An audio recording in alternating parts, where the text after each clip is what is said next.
Hi, my name's Tom Kelleher, and we're in the water-powered sawmill here at Old Sturbridge Village.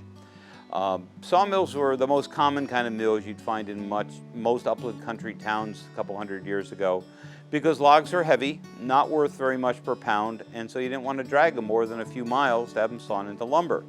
Most of the people who owned these sawmills were fairly prosperous farmers who didn't run them all year round, but ran them when the water was high and when they had time away from their farm operation to do so.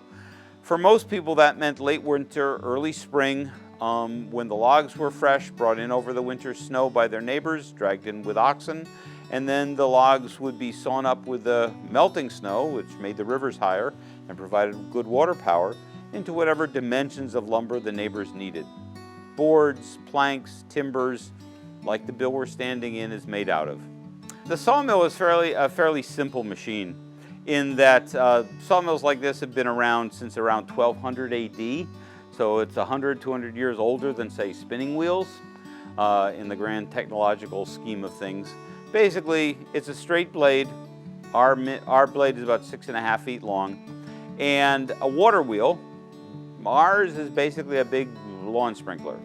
It's called an outward flow reaction wheel if you're into fancy names for water wheels, but it's cast iron discs with angled holes or jets on the rim. Water fills the wheels under pressure. Because they're 7 feet lower than the level of our mill pond, the water squirts out and spins the wheel around. The wheels have cranks on them. Think of bicycle pedals. Your pedals are on cranks, so your legs going up and down can make everything on the bicycle spin around. Here, the water wheel spinning around uses cranks to push the big saw up, pull the big saw down. And when it comes down, just like a handsaw, it cuts into the wood. The log sits on a carriage, a movable bed that moves along tracks through the length of the mill, and every down cut of the saw slices into the wood. The upstroke of the saw, through some gears and levers, moves the log slightly forward, so there's always fresh wood to be cut on the next downstroke of the saw.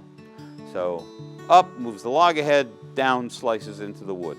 Up moves the log ahead, down slices into the wood. And you end up with boards, planks, timbers, or whatever dimension the customer who owns the logs wants them cut into. Thanks for joining me here in the sawmill. I wish you could run every day, but sawmills like this have their ups and downs.